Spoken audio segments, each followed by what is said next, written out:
ದೇವರಿಗೆ ಗೊತ್ತಿತ್ತು ಮುಂಚೆನೇ, ಯಾವುದಾದ್ರೂ ಮನುಷ್ಯನಿಗೆ ಈ ಮುದ್ರೆ ಒತ್ತಕ್ಕೆ ಬಿಟ್ಬಿಟ್ರೆ ಕಾಸು ಕೊಟ್ಟು ಮನುಷ್ಯನ ಬುಟ್ಟಿಗೆ ಹಾಕ್ಕೊಬಿಡ್ತಾರೆ.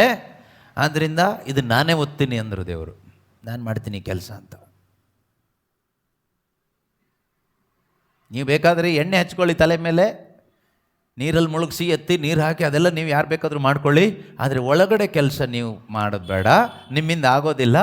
ಒಳಗಡೆ ನಾನು ಮಾಡ್ತೀನಿ. ಯಾಕೆಂದರೆ ಇವ್ರನ್ನ ಈ ಕಾನಾನ್ ದೇಶ ಅಂತಕ್ಕಂಥ ಯಾವುದೋ ಒಂದು ಜಾಗಕ್ಕೆ ಕರ್ಕೊಂಡು ಹೋಗೋದಲ್ಲ ನನ್ನ ಕೆಲಸ. ಈಗ ಶಾಶ್ವತವಾದ ಸ್ವರ್ಗ ರಾಜ್ಯಕ್ಕೆ ನನ್ನ ಹತ್ರ ಕರ್ಕೊಂಡು ಬರಬೇಕು. ಆ ಪರಿಶುದ್ಧವಾದ ಜಾಗಕ್ಕೆ, ಅತಿ ಪರಿಶುದ್ಧವಾದ ಮೋಸ್ಟ್ ಹೋಲಿ ಪ್ಲೇಸ್ಗೆ, ಅತಿ ಪರಿಶುದ್ಧವಾದ ಸ್ಥಳ ಸ್ವರ್ಗ, ಅಲ್ಲಿಗೆ ಕರ್ಕೊಂಡು ಬರಬೇಕು. ಆದ್ದರಿಂದ ನೀವು ಒತ್ತಿದ ಮುದ್ರೆಯಲ್ಲಿ, ನೀವು ಮಾಡಿದ ಸುನ್ನತಿಯಲ್ಲೆಲ್ಲ ಅಲ್ಲಿ ಬರಲಿಕ್ಕಾಗೋದಿಲ್ಲ. ಯಾಕೆಂದರೆ ನಿಮಗೆ ಯಾರ್ದು ಹೃದಯ ಗೊತ್ತಿಲ್ಲ. ಅದರಿಂದ ಹೃದಯ ಅರ್ಥ ಮಾಡ್ಕೊಳ್ಳಿಕ್ಕೆ ಕೆಪಾಸಿಟಿ ಇರುವ ನಾನೇ, ಅಂದರೆ ದೇವರೇ ಹೇಳ್ತಾರೆ, ನಾನು ಇವರಿಗೆ ಮುದ್ರೆ ಒತ್ತೀನಿ, ಯಾರು ಓಕೆ ಅಲ್ಲ ಅಂತ ನಾನು ಡಿಸೈಡ್ ಮಾಡ್ತೀನಿ ಅಂತ ದೇವರು ಡಿಸೈಡ್ ಮಾಡ್ತಾರೆ. ಅದರ ಕುರಿತಾಗಿ ಒಂದು ವಾಕ್ಯ ನಾವು ನೋಡೋದಾದರೆ, ರೋಮನ್ರಿಗೆ ಬರೆದ ಪತ್ರಿಕೆ 2ನೇ ಅಧ್ಯಾಯದಲ್ಲಿ, ರೋಮನ್ಸ್ ಚಾಪ್ಟರ್ 2 ಅಲ್ಲಿ 28-29ನೇ ವಾಕ್ಯದಲ್ಲಿ ನಾವು ಓದ್ತೀವಿ, ಬಾಹ್ಯ ಆಚರಣೆಯಲ್ಲಿ ಮಾತ್ರ ಯಹೂದ್ಯನಾಗಿರುವವನು ನಿಜವಾದ ಯಹೂದ್ಯನಲ್ಲ, ಅಂತೆಯೇ ನಿಜವಾದ ಸುನ್ನತಿ ಅನ್ನೋದು ಹಾಗಾದರೆ ಇದೇ ಈಗ ನಮ್ಮ ಹೊಸ ಒಡಂಬಡಿಕೆ ಕ್ರೈಸ್ತ ವಿಶ್ವಾಸಿಗಳಿಗೆ ತೆಗೆದುಕೊಳ್ಳೋದಾದರೆ, ಬಾಹ್ಯ ಆಚರಣೆಯಲ್ಲಿ ಮಾತ್ರ ಕ್ರೈಸ್ತನಾಗಿರುವವನು ನಿಜವಾದ ಕ್ರೈಸ್ತನಲ್ಲ, ಆದರೆ ಡಮ್ಮಿ ಅಂತ. ಬಾಹ್ಯಾಚರಣೆಯಲ್ಲಿ ಕ್ರೈಸ್ತರು. ನಮಗೆಲ್ಲರಿಗೂ ಬಾಹ್ಯವಾದ ಆಚರಣೆಗಳಾಗಿದೆಯಾ? ಬಾಹ್ಯವಾಗಿ ನಾವು ಕ್ರೈಸ್ತರೇನಾ? ಹೌದು ಅಲ್ವಾ? ಸೊ ಬಾಹ್ಯಾಚರಣೆಯಲ್ಲಿ ಮಾತ್ರ ಕ್ರೈಸ್ತರಾಗಿರುವವರು ಕ್ರೈಸ್ತರಲ್ಲ. ಬಾಹ್ಯಾಚರಣೆ ತಪ್ಪು ಅಂತ ಹೇಳ್ತಾ ಇಲ್ಲ, ಬೇಡ ಅಂತ ಹೇಳ್ತಾ ಇಲ್ಲ, ಸರಿ ಇಲ್ಲ ಅಂತಲೂ ಹೇಳ್ತಾ ಇಲ್ಲ. ಬಾಹ್ಯವಾದ ಆಚರಣೆ ಓಕೆ, ದೀಕ್ಷಾ ಸ್ನಾನ ಒಂದು ಬಾಹ್ಯವಾದ ಆಚರಣೆ ಓಕೆ, ಬೇಕು.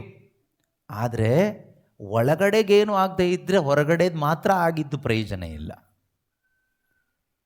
ಇಲ್ಲಿ ಹೊರಗಡೆ ಸುನ್ನತಿ ಆಗಿದೆ, ಬಾಹ್ಯ ಆಚರಣೆ ಯಾರು ಕೊಟ್ಟಿದ್ದದು? ಸುನ್ನತಿ ಒಂದು ನಿಯಮವಾಗಿ ಮಾಡಿಕೊಳ್ಳೇಬೇಕು ಅಂತ ನಿಯಮ ಕೊಟ್ಟಿದ್ದು ಯಾರು? ಮೋಶೆ ಕೊಟ್ಟಿದ್ದ? ದೇವರು ಕೊಟ್ಟಿದ್ದ? ದೇವರು ಕೊಟ್ಟಿದ್ದಲ್ವಾ?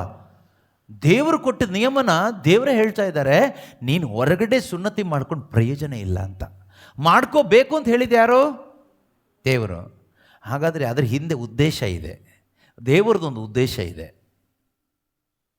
ಅವ್ರು ನನ್ನ ಜನರಾಗಿ ಬದುಕಬೇಕು. ನೀನು ಈಗ ಮದುವೆ ಅನ್ನೋದೊಂದು ಸಂಸ್ಕಾರ, ಒಂದು ಬಾಹ್ಯ ಆಚರಣೆ. ಉದ್ದೇಶ ಏನು? ಗಂಡ ಹೆಂಡತಿ ಇಬ್ಬರು ಚರ್ಚಿಗೆ ಬಂದು ವಾಗ್ದಾನ ಮಾಡಿ ತಾಳಿ ಕಟ್ಕೊಂಡು ಅಥವಾ ರಿಂಗ್ ಚೇಂಜ್ ಮಾಡಿಕೊಂಡು ಏನೋ ಒಂದು ಮಾಡ್ಕೊಂಡು ಹೋಗಿ ಮನೆಗೆ ಹೋಗೋದಾ? ಅದೇನೋ ಉದ್ದೇಶ? ಅದೇನಾ? ಏನು ಉದ್ದೇಶ? ಇದರ ಉದ್ದೇಶ ಏನು ಕೇಳಿದರೆ, ಅವರು ಇನ್ನು ಮುಂದೆ ಒಬ್ಬರಲ್ಲ ಅಥವಾ ಇಬ್ಬರಲ್ಲ, ಒಂದೇ ಶರೀರವಾಗಿ ಒಂದಾಗಿ ಬದುಕೋದು, ಯೂನಿಟಿಯಲ್ಲಿ ಬದುಕೋದು. ಅದರ ಮುಖಾಂತರ they are bringing glory to God through that oneness. ಸತಿಪತಿ, ಶಿರಸ್ಸು ಮತ್ತು ಶರೀರ, ಸಭೆ ಮತ್ತು ಯೇಸು ಹೇಗೆ ಒಂದು, ಹಾಗೆಯೇ ಒಂದು reflection of Christ and his church. Family is the reflection of Christ and his church. ಯೇಸು ಮತ್ತು ಸಭೆ ಹೇಗೆ ಒಂದೇ ಆಗಿದೆಯೋ ಅದೇ ರೀತಿಯಲ್ಲಿ ಒಂದು ಕುಟುಂಬ, ಗಂಡ ಹೆಂಡತಿ ಜೀವನ ಯೇಸುವನ್ನು ತೋರಿಸ್ಬೇಕು. ದ್ಯಾಟ್ ಇಸ್ ದ ಇಂಟೆನ್ಷನ್, ಅದು ಉದ್ದೇಶ. ಈ ಬಾಹ್ಯ ಕಾರ್ಯದ ಉದ್ದೇಶ ಇದು. ಇಲ್ಲದೇ ಇದ್ದರೆ ಈ ಬರೀ ಬಾಹ್ಯ ಕಾರ್ಯದಿಂದ ಏನು ಪ್ರಯೋಜನ ಇಲ್ಲ. ಅದೇ ರೀತಿ ದೀಕ್ಷಾ ಸ್ನಾನ ಕೂಡ ಒಳ್ಳೆಯದೇ, ಬೇಕು, ಬೇಡ ಅಂತಲ್ಲ, ಅಲ್ಲಗಳಿತಾ ಇಲ್ಲ ದೇವರು. ಅದರ ಉದ್ದೇಶ ಏನು? ಇನ್ನು ಮುಂದೆ ನಾನು ಲೋಕದ ಪಾಲಿಗೆ ಸತ್ತಿದ್ದೇನೆ, ಕ್ರಿಸ್ತನಿಗಾಗಿ ಬದುಕುವವನಾಗಿದ್ದೇನೆ ಎಂದು ಬದುಕಿ ತೋರಿಸಿದರೆ ನೀನು ಪಡೆದುಕೊಂಡ ದೀಕ್ಷಾ ಸ್ನಾನಕ್ಕೆ ಅರ್ಥ ಇದೆ. ಇಲ್ಲದೆ ಇದ್ದರೆ ನಾಟಕ ಮಾಡ್ದಂಗೆ ಆಯಿತು, ಅಪಾರ್ಥ ಆಯಿತು, ಅಪ್ರಯೋಜಕವಾಯಿತು, ಪ್ರಯೋಜನ ಇಲ್ಲದಂಗೆ ಆಯಿತು. ಇಲ್ಲಿ ವಾಕ್ಯ ಹೇಳುತ್ತೆ, ಬಾಹ್ಯಾಚರಣೆಯಲ್ಲಿ ಮಾತ್ರ ಯಹೂದ್ಯನಾಗಿರುವವನು ನಿಜವಾದ ಯಹೂದ್ಯನಲ್ಲ, ಅಂತೆಯೇ ಸುನ್ನತಿಯು ಕೇವಲ ಬಾಹ್ಯ ಲಕ್ಷಣವುಳ್ಳ ಶಾರೀರಿಕ ಪದ್ಧತಿ ಅಲ್ಲ. ನೆಕ್ಸ್ಟ್ ವಾಕ್ಯ 29ನೇ ವಾಕ್ಯ, ಇಂಪಾರ್ಟೆಂಟ್ ವಾಕ್ಯ. ಯಾರು ಅಂತರಂಗದಲ್ಲಿ ಯಹೂದ್ಯನಾಗಿರುತ್ತಾನೋ, ಯಾರು ಅಂತರಂಗದಲ್ಲಿ ಕ್ರೈಸ್ತನಾಗಿರುತ್ತಾನೋ ಅವನೇ ನಿಜವಾದ ಕ್ರೈಸ್ತ. ನಿಜವಾದ ಕ್ರಿಶ್ಚಿಯನ್ ಯಾರು ಕೇಳಿದರೆ ಹೊರಗಡೆ ಆದವರಲ್ಲ, ಒಳಗಡೆ ಆದವರು. ಈ ಒಳಗಡೆ ಆದವ್ರು ಯಾರು ಅಂತ ಗೊತ್ತಾಗಲ್ಲ. ಸ್ವಲ್ಪ ಸ್ವಲ್ಪ ಗೊತ್ತಾಗ್ಬೋದು, ಅವರ ಜೀವನದ ಫಲದಿಂದ ಗೊತ್ತಾಗ್ಬೋದು. ಪೂರ್ತಿ ಗೊತ್ತಾಗೋದು ದೇವರಿಗೆ ಮಾತ್ರನೇ. ಅದು ಯಾವಾಗ ತೀರ್ಮಾನ ಆಗುತ್ತೆ ಕೇಳಿದರೆ ತೀರ್ಪಿನ ದಿನ. ಅದರಿಂದನೇ ಯೇಸು ಹೇಳಿದ್ದು, ನೀವು ಯಾರಿಗೂ ತೀರ್ಪು ಕೊಡಬೇಡಿ ಅಂತ. ಯಾರಿಗೂ ತೀರ್ಪು ಕೊಡಬೇಡಿ. ನಮಗೆ ಗೊತ್ತಿಲ್ಲ ಯಾರ್ದು ಹೃದಯ. ಇಲ್ಲಿ ಇಷ್ಟು ಜನ ಇದ್ದೀವಿ ನಾವು, ಆನ್ಲೈನ್ ಆಫ್ಲೈನಲ್ಲೆಲ್ಲ ಸುಮಾರು ಜನ ಇದ್ದೀವಿ. ಇದರಲ್ಲಿ ಒರಿಜಿನಲ್ ಯಾರು ಡೂಪ್ಲಿಕೇಟ್ ಯಾರಿಗೂ ಗೊತ್ತಿಲ್ಲ. ಕೆಲವು ಟೈಮ್ ಬೋಧನೆ ಮಾಡೋ ನಾನು ಡೂಪ್ಲಿಕೇಟ್ ಇರ್ಬೋದು, ನೀವು ಯೋಚನೆ ಮಾಡಿರ್ಬೋದು ಇವ್ರು ಒರಿಜಿನಲ್ ಅಂತ. ಬಟ್ ತೀರ್ಪು ದೇವರು ಕೊಡ್ತಾರೆ. ಇಲ್ಲಿ ಒರಿಜಿನಲ್ ಯಾರು, ಡೂಪ್ಲಿಕೇಟ್ ಯಾರು ಅಂತ ಹೃದಯ ನೋಡಿ ದೇವರು ಡಿಸೈಡ್ ಮಾಡ್ತಾರೆ. ವಾಕ್ಯ ಹೇಳುತ್ತೆ, ಯಾರು ಅಂತರಂಗದಲ್ಲಿ ಯಹೂದ್ಯನಾಗಿರ್ತಾನೋ ಅವನೇ ನಿಜವಾದ ಯಹೂದ್ಯನು, ಯಾರು ಅಂತರಂಗದಲ್ಲಿ ಕ್ರೈಸ್ತನಾಗಿರ್ತಾನೋ ಅವರೇ ನಿಜವಾದ ಕ್ರೈಸ್ತರು. ಅಂಥವನಿಗೆ, ಇದು ಅಂಡರ್ಲೈನ್ ಮಾಡ್ಕೊಳ್ಳಿ, ಅಂಥವನಿಗೆ ಅಂಥವಳಿಗೆ ಅಂತರಂಗದಲ್ಲಿ ಸುನ್ನತಿಯಾಗಿರ್ತದೆ. ಹಾಗಾದರೆ ಅಂತರಂಗದಲ್ಲಿ ಸುನ್ನತಿ ಮಾಡಲಿಕ್ಕೆ ಯಾರಿಗಾಗುತ್ತೆ? ಮೋಶೆಗಾಗುತ್ತಾ? ಆಗಲ್ಲ. ಅಂತರಂಗದಲ್ಲಿ ಬ್ಯಾಪ್ಟಿಸಮ್ ಆಗಿರುತ್ತೆ, ಅಂತರಂಗದಲ್ಲಿ ದೀಕ್ಷೆ ಆಗಿರುತ್ತೆ. ಒಳಗಿನ ದೀಕ್ಷೆ ಕೊಡಲಿಕ್ಕೆ ಯಾರಿಗಾಗುತ್ತೆ?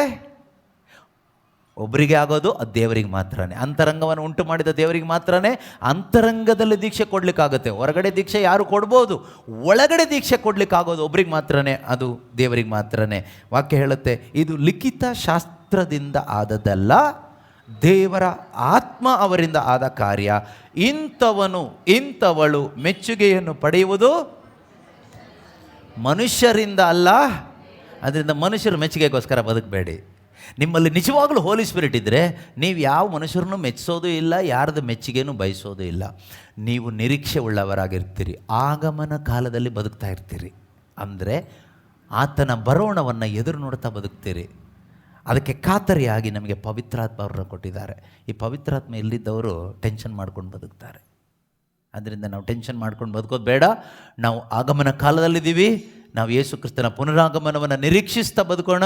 ಯೇಸು ಬರುವಾಗ ಅವ್ರ ಜೊತೆಗೆ ಹೋಗೋಣ.